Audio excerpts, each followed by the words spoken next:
The city of Eldenwood buzzed under a gray March sky, its streets alive with the hum of traffic and the chatter of hurried pedestrians. At the edge of downtown, where sleek office towers gave way to weathered brick buildings, stood a small, unassuming bakery called Hearthstone Bread. It was one of a dozen locations owned by a family-run chain, a legacy built from scratch by Everett Hawthorne, a man who'd kneaded his first loaf decades ago in a cramped garage. Now, his daughter, Mara Hawthorne, sat in the driver's seat of an old pickup truck parked across the street, her sharp green eyes scanning the shop's faded sign. Mara was 34, with dark hair pulled into a messy bun and a face that carried the weight of responsibility. She'd taken over the company 5 years ago after her father's sudden passing, steering it through the choppy waters of rising costs and shifting markets. Lately, though, something felt wrong. Sales reports showed a dip across multiple locations, customer reviews online were turning sour, and staff turnover was climbing. Her regional director, Paul Grayson, blamed it on unreliable hires and economic pressures, but Mara wasn't so sure. Her father had always said the heart of a business was its people, something she feared she'd lost sight of while buried in spreadsheets and boardroom meetings. Determined to uncover the truth, Mara had traded her tailored blazer for a worn denim jacket, her glossy black hair now streaked with temporary auburn dye. A pair of scuffed glasses perched on her nose, completing the disguise. She wasn't the polished CEO today, she was just Mara Ellis, a drifter looking for work. She stepped out of the truck, the chill of the morning biting at her fingertips, and crossed the street toward Hearthstone Bread. Inside, the bakery smelled of warm yeast and cinnamon, though the air carried a faint staleness, as if the ovens hadn't been tended with care. The counter was manned by a young woman named Juniper Vale, Junie, as her name tag read. She was barely 20, with freckles dusting her cheeks and blonde hair tied back in a loose braid. Her hazel eyes flickered with a quiet energy, though exhaustion tugged at the corners of her smile. "Morning," she said, her voice soft but welcoming. "What can I get you?" Mara ordered a coffee in a plain roll, then settled at a wobbly table near the window. From there, she watched. The manager, a wiry man named Victor Crane, hovered near the register, his sharp features set in a perpetual scowl. He barked at Junie to pick up the pace when a line of 3 customers formed, though he made no move to help. Behind the counter, a teenage boy fumbled with a tray of croissants, dropping one to the floor. Victor snapped, "You're costing me money, kid. Clean it up." The boy flinched, scrambling to obey. Mara sipped her coffee, noting the tension that rippled through the staff. Junie moved with a quiet grace, juggling orders and wiping down surfaces, but her glances toward the back door hinted at something more. As the morning rush faded, Mara saw her chance. She approached the counter, keeping her tone casual. "You hiring?" Junie hesitated, then nodded. "We're always short-staffed." "You'd have to talk to Victor, though." She lowered her voice. "He's particular." Victor emerged from the back, eyeing Mara with suspicion. "You got experience?" he demanded. "Some," Mara lied. "Worked a bakery up north for a couple years." He grunted, barely glancing at her fake resume. "Fine. Start tomorrow. Minimum wage, no whining. We don't coddle here." Mara nodded, suppressing a flicker of irritation. She'd expected resistance, but Victor's dismissive tone grated on her. Still, she was in. Step 1 was complete. The next day, she arrived at dawn, tying an apron over her thrift store clothes. The kitchen was a flurry of activity, flour dusting the air, ovens humming, and the clatter of metal trays. Junie greeted her with a small smile, showing her how to knead dough and shape loaves. "It's not hard once you get the rhythm," she said, her hands moving with practiced ease. Mara followed, her fingers clumsy at first but quick to adapt. She'd baked with her father as a child, though she hadn't touched dough in years. Victor loomed over the operation, his presence a dark cloud. He criticized every misstep, a loaf too flat, a roll too brown, yet offered no guidance. Mara watched as Junie took the brunt of his frustration, her shoulders tensing each time his voice rose. But there was something else too. During a lull, Mara caught Junie slipping a small sack of day-old pastries under the counter. When Victor turned his back, she darted toward the rear exit. Curiosity piqued, Mara followed at a distance. In the alley behind the bakery, a figure sat slumped against a dumpster, an older woman, her gray hair tangled and her coat threadbare. Her hands trembled as she clutched a tattered blanket. Junie knelt beside her, offering the sack. "Got some scones today, Ms. Ellie," she said gently. "Still good, just a little stale." The woman, Ellie, smiled faintly. "Bless you, Junie. Don't know what I'd do without you." "It's nothing," Junie replied. "Victor doesn't check the leftovers anyway." Mara's chest tightened. This wasn't just kindness, it was defiance, a small rebellion against a system that discarded both food and people. She stepped back, retreating before Junie noticed her, but the scene lingered in her mind. Her father had always donated surplus bread to shelters, a practice she'd let slip amid corporate streamlining. Seeing Junie risk her job to fill that gap stirred something deep within her. Back inside, the day dragged on. Mara worked the counter, her hands growing steadier with each loaf she shaped. She observed the staff, some, like Junie, poured their energy into the work, while others coasted, their apathy palpable. Victor did little but pace and scold, his phone buzzing constantly in his hand. By late afternoon, a customer complained about a stale muffin, and Victor rounded on Junie. "You serving trash now?" he snarled. "It was from yesterday's batch," Junie said, her voice steady. "We ran out of fresh ones." "Then bake more," he shot back. "Or do I need to find someone who can?" Mara clenched her jaw, resisting the urge to intervene. She needed to see more, to understand the full scope of the rot Victor represented. But as the day wore on, her resolve hardened. This wasn't the hearthstone her father had built, a place of warmth and community. It was a shadow of that vision, and she was determined to bring it back to life. That evening, as the bakery emptied, Mara lingered near the ovens, wiping down surfaces. Junie approached, her expression wary. "You're good at this," she said. "Most newbies don't last a shift with Victor." Mara shrugged. "I've dealt with worse." Junie nodded, a flicker of understanding passing between them. "Stick around long enough, you'll see what I mean." Mara watched her go, the weight of her disguise settling heavier on her shoulders. She wasn't just here to observe anymore, she was here to act. But first, she needed to peel back every layer of this broken operation, and she wouldn't stop until she did. The following morning, Mara arrived at Hearthstone Bread before the sun had fully crested the horizon.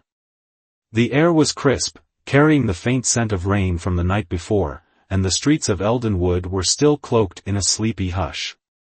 She'd barely slept, her mind replaying the previous day, the sharp edge of Victor's voice, the quiet strength in Junie's defiance, and the hollow gratitude in Ellie's eyes. It wasn't just about one bakery anymore, it was about the soul of her father's legacy, a soul she'd neglected while chasing profit margins and expansion plans. Inside, the bakery was already stirring. The ovens glowed with a soft orange light, and the rhythmic thud of dough against wood filled the air. Junie was there, her sleeves rolled up, kneading a batch of rye with a focus that bordered on meditative. She glanced up as Mara tied on her apron, offering a nod that felt like an unspoken welcome. "You're back," she said, a hint of surprise in her tone. "Couldn't stay away," Mara replied, keeping her voice light. She moved to the station beside Junie, mimicking her motions as she shaped a loaf. The work was grounding, a tether to the past she'd almost forgotten, hours spent at her father's side, flour dusting her small hands as he taught her the art of bread. Victor arrived soon after, his boots thudding against the tile floor. He carried a clipboard, though Mara doubted he'd actually use it. "Let's not screw up today, huh?" he barked, his eyes sweeping the room. "Last thing I need is more complaints." His gaze lingered on Mara, narrowing slightly. "You, new girl. Don't think you're special just because you survived a shift." Mara met his stare, her pulse quickening. "Wouldn't dream of it," she said evenly, turning back to her dough. She felt his scrutiny linger a moment longer before he moved on, barking at the teenage boy, Sam, she'd learned, to stop dawdling with the bagels. The morning unfolded in a blur of activity. Customers trickled in, their orders ranging from simple coffee to elaborate pastry boxes. Mara worked the counter alongside Junie, picking up the rhythm of the register and the small talk that kept the line moving. She noticed how Junie handled even the rudest patrons with a calm that seemed almost unnatural, apologizing for delays she didn't cause, offering a free cookie to a grumbling man who'd waited 5 minutes too long. It was a skill born of necessity, Mara realized, a shield against the chaos Victor fostered. During a brief lull, Mara leaned closer to Junie. "How do you stay so patient?" she asked, wiping flour from her hands. Junie shrugged, a faint smile tugging at her lips. "You get used to it. People yell, you nod, and it's over. No point in fighting every battle." Mara nodded, though the answer gnawed at her. This wasn't the resilience her father had preached, it was resignation, a quiet surrender to a system that didn't care. She wanted to press further, but a shadow loomed over them. Victor stood at the edge of the counter, arms crossed. "Less chatting, more working," he snapped. "Junie, check the back inventory. New girl, cover the front." Junie slipped away without a word, and Mara took her place, her mind buzzing. She served a steady stream of customers, her hands moving on autopilot while her eyes tracked Victor. He paced the floor, occasionally barking orders, but mostly he lingered near the office, his phone glued to his ear. She caught snippets of his conversation, something about cutting corners and keeping costs down. It sent a chill through her. Was this how he justified the stale pastries, the short staffing, the leftovers that never made it to those who needed them? As the afternoon wore on, Mara's suspicions deepened. She spotted Junie again, this time slipping out the back with another small sack. Mara waited a beat, then followed, her footsteps silent on the gritty alley pavement. There was Ellie again, her frail form huddled against the wall, but this time a young boy sat beside her, maybe 10 years old, his clothes patched and his face smudged with dirt. Junie handed over the sack, crouching to meet their eyes. "There's a couple muffins in there," she said softly. "Share, okay?" The boy nodded, his expression brightening. "Thanks, Junie. You're the best." Ellie reached out, her trembling hand brushing Junie's. "You're too good to us, girl. Don't get yourself in trouble." Junie smiled, but it didn't reach her eyes. "It's fine. They just toss it anyway." Mara retreated before she was seen, her throat tight. This wasn't a one-off act of kindness, it was a lifeline, a fragile thread Junie wove between the bakery's excess and the people it overlooked. She thought of her father's stories, how he'd load up his old van with unsold bread and drive it to the shelter himself. That spirit lived in Junie, but it was buried under Victor's reign of apathy. Back inside, the day took a turn. A customer stormed in, slamming a half-eaten loaf on the counter. "This is dry as cardboard," he bellowed. "What kind of place are you running?" Victor emerged, his jaw tight. "What's the problem?" "This bread's garbage," the man said. "I want my money back." Victor glared at Junie, who just returned from the back. "You serve this?" "I didn't bake it," she said, her voice steady. "It's from yesterday. We were told to sell through the old stock first." Victor's face reddened. "Don't pin this on me. You should have checked it." Mara stepped forward, unable to stay silent. If it's stale, why are we selling it at all? She asked, her tone sharp but measured.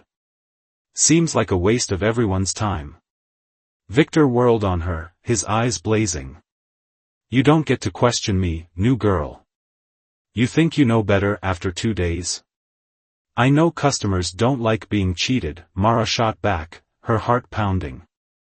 She caught Junie's wide-eyed glance, a silent plea to back off, but she couldn't. Not yet. Victor took a step closer, his voice dropping to a growl. You want to keep this job, you shut your mouth and do what I say. Junie, refund him. Now. Junie moved quickly, her hands trembling slightly as she processed the refund. The customer stormed out, muttering curses, and Victor turned his fury on the staff. Anyone else want to play hero today? He snarled. 'Cause I can replace every damn one of you. The room went still, the air thick with unspoken resentment. Mara forced herself to stay calm, her fists clenched behind the counter. She'd pushed too far, risked her cover, but Victor's reaction only confirmed what she'd feared. He wasn't just a bad manager, he was a bully, choking the life out of this place. As the day wound down, Mara lingered near the ovens, her mind racing. Junie approached, her expression guarded. You shouldn't have done that, she said quietly. Victor doesn't forget. Maybe he needs to be reminded he's not untouchable, Mara replied, her voice low. Junie studied her, something shifting in her gaze, curiosity, maybe, or recognition. You're not like the others who come through here. Mara hesitated, then offered a small smile. Guess I'm just stubborn. Junie nodded, but the weight of her stare lingered as she walked away. Mara knew she was treading a fine line, her disguise wouldn't hold forever, and Victor was a ticking bomb. But she'd seen enough to know the problem wasn't just him. It was a culture of neglect, one she'd let fester under her watch. Tomorrow, she'd dig deeper, but tonight, she carried the image of Junie's quiet courage home with her, a spark she wouldn't let die. Part 3, The Heat of Truth. The third day at Hearthstone Bread dawned with a restless energy, the sky over Eldenwood streaked with off-white with clouds that mirrored Mara's swirling thoughts. She arrived at the bakery earlier than usual, her boots crunching against the gravel of the alley as she approached the back door. Sleep had eluded her, replaced by a restless churn of guilt and determination. The bakery wasn't just a business, it was her father's dream, and she'd let it drift into a shadow of itself. Today, she vowed, would mark the beginning of change.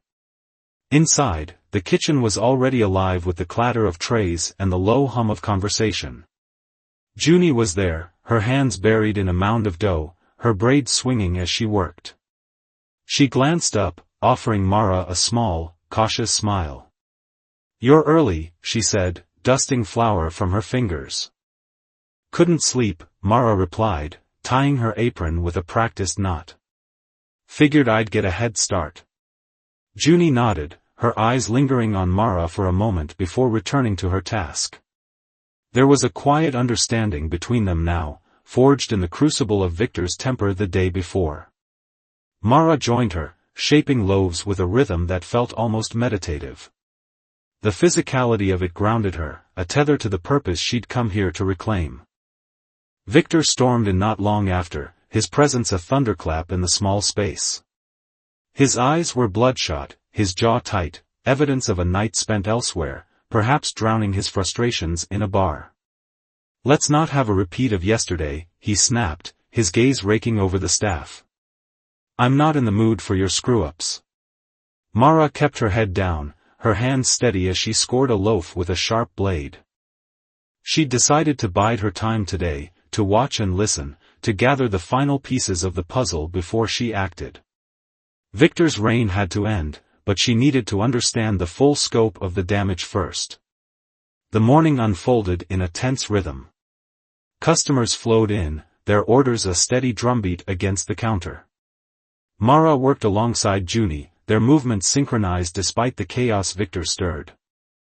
He hovered near the register, barking corrections at Sam when a bagel order went awry, ignoring the line of customers growing restless.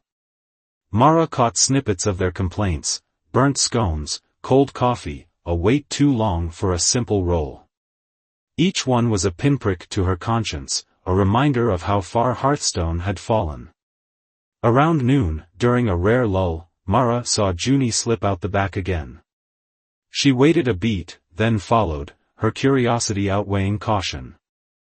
In the alley, Junie knelt beside Ellie and the boy, Tommy, she'd learned his name was, handing over a small paper bag.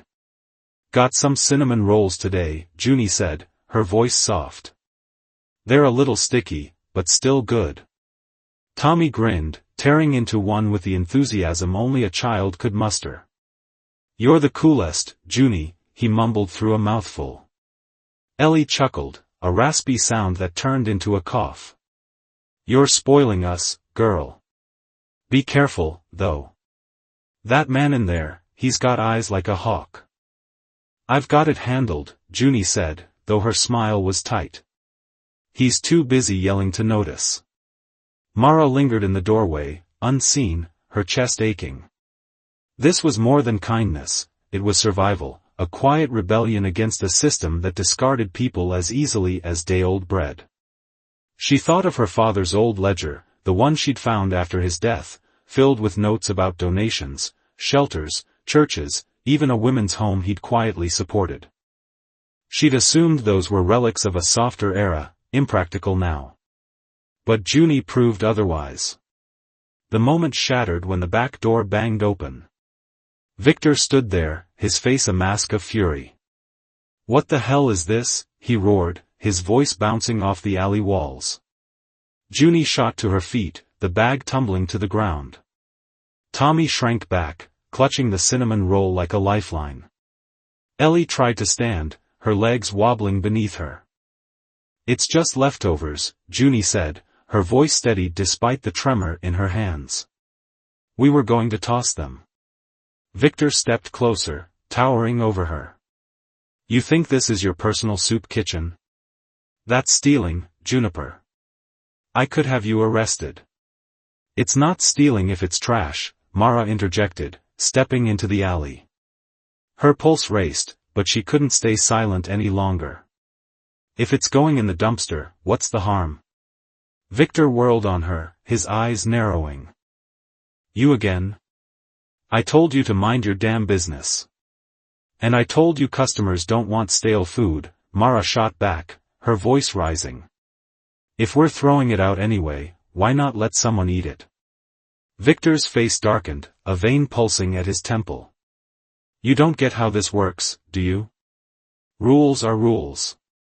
You start giving stuff away, everyone expects it. Then we're broke, and you're out of a job. Or maybe we'd have loyal customers who appreciate a place that cares," Mara countered, her hands curling into fists. "Instead of complaints piling up because you're too lazy to fix what's broken." The air crackled with tension. Junie stepped between them, her voice low. "Mara, stop. It's not worth it." But Victor wasn't done. He jabbed a finger at Junie. "You're on thin ice, girl. One more stunt like this, and you're out. And you," he turned to Mara. "Keep pushing me, and you'll be gone before you can blink." He stormed back inside, the door slamming shut behind him. Junie exhaled, her shoulders slumping. "You shouldn't have done that," she murmured. "He'll make your life hell now." "He's already doing that," Mara said, her gaze fixed on the door. "Someone's got to call him out." Junie shook her head, retrieving the fallen bag. "People have tried. It never ends well." Mara watched as Junie handed the bag back to Ellie, who murmured a quiet thanks before ushering Tommy away. The weight of the moment settled over her. This wasn't just about Victor. It was about a culture of fear, one she'd let take root by staying distant, trusting middlemen like Paul Grayson to handle the details. She'd failed her father's vision, but she could still fix it.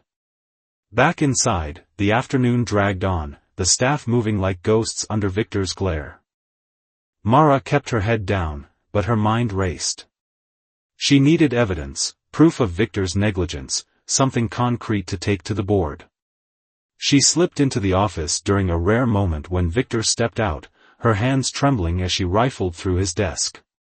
Half-filled inventory sheets, disciplinary write-ups with petty complaints, a scribbled note about skimming extras from the till. It was a mess, a paper trail of incompetence. She pocketed the note, her resolve hardening. By closing time, the bakery was a shell of itself, the staff drained and silent. Victor lingered near the register, counting cash with a scowl. Mara approached, her voice steady. "We need to talk." He didn't look up. "Not in the mood, new girl." "Too bad," she said, pulling off her glasses and letting her auburn-streaked hair fall loose. "My name's Mara Hawthorne. I own this company. And you're done here." The room froze, Victor's hands stilling over the cash. Junie, wiping down the counter, dropped her rag. The truth hung in the air, heavy and unyielding, as Mara stepped into the light she'd avoided for too long. The silence in Hearthstone Bread was deafening, a stillness so profound it seemed to swallow the hum of the ovens and the distant murmur of Eldenwood's evening traffic. Mara stood in the center of the bakery, her glasses dangling from her fingers, her auburn-streaked hair catching the dim light. Victor's hands hovered over the cash drawer, his knuckles widening as her words sank in.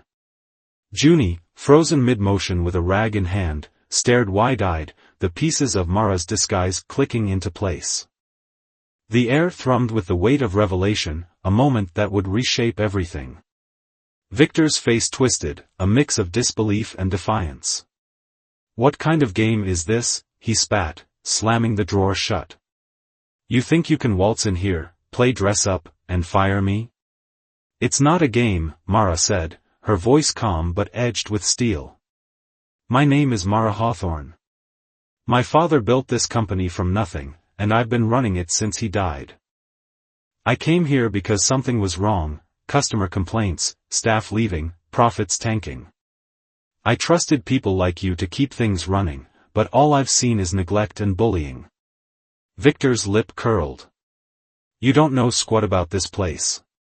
1 week in an apron doesn't make you an expert." "I've seen enough," Mara countered, stepping closer. "I've seen you yell instead of lead, ignore problems instead of fix them, and punish someone for doing what's right." She glanced at Junie, whose expression flickered with shock and something like hope. "This isn't what Hearthstone stands for. It's not what my father wanted." Victor scoffed, crossing his arms. "Your father's dead, lady. This is the real world. You want to survive, you cut corners. You keep people in line. If you don't like it, that's your problem." Mara's jaw tightened, but she held his gaze. "It's my company, Victor. And you're the problem. You're done here. Pack your things and go." For a moment, he didn't move, his chest heaving as if he might argue. Then he laughed, a harsh, bitter sound, and grabbed his jacket from the office chair. "Fine. Good luck keeping this dump afloat without me." He stormed out, the front door banging shut behind him, leaving a void that seemed to echo through the bakery. The remaining staff, Sam at the ovens, a quiet girl named Lila by the register, exchanged uncertain glances. Junie stepped forward, her voice tentative. "You're really the owner?" Mara nodded, running a hand through her hair, the last pretense of her disguise falling away. "I should have been here sooner. I got caught up in the big picture, numbers, expansions, and forgot what makes this place matter. I'm sorry for that." Junie swallowed, her hands twisting the rag. "So what happens now?" "Now," Mara said, "we fix this. Not just here, but everywhere." She turned to the others. "I know you've been working under pressure that's not fair. That changes tonight. I want to hear what's been going on, what's broken, what you need. No one's getting punished for telling the truth. The room hesitated, the weight of years under Victor's thumb holding them back. Then Sam spoke, his voice shaky. "We're always short-staffed. New people don't get trained right, so they mess up, and we take the blame." Lila nodded, her dark eyes meeting Mara's. "Customers complain because we're stretched thin. Victor wouldn't let us throw out old stuff, he said it was good enough." Mara listened, her chest tightening with each word. This was the fallout of her detachment, the cost of trusting men like Paul Grayson and Victor to uphold her father's values. When they finished, she took a deep breath. "Thank you. I'm going to make this right, better training, fair schedules, managers who support you, not tear you down. And we're bringing back something my dad used to do, donating leftovers to people who need them." Junie's eyes widened. "You mean, like what I've been doing?" "Exactly," Mara said, a small smile breaking through. "You reminded me what this place can be. I saw you with Ellie and Tommy, how you risked your job to help them. That's the heart of Hearthstone, and I want it to beat again." Junie blinked, a flush creeping up her cheeks. "I just didn't want it to go to waste." "It's more than that," Mara said. "You've been holding this place together. I'd like you to stay, maybe even step up, help me run this location. You know it better than anyone."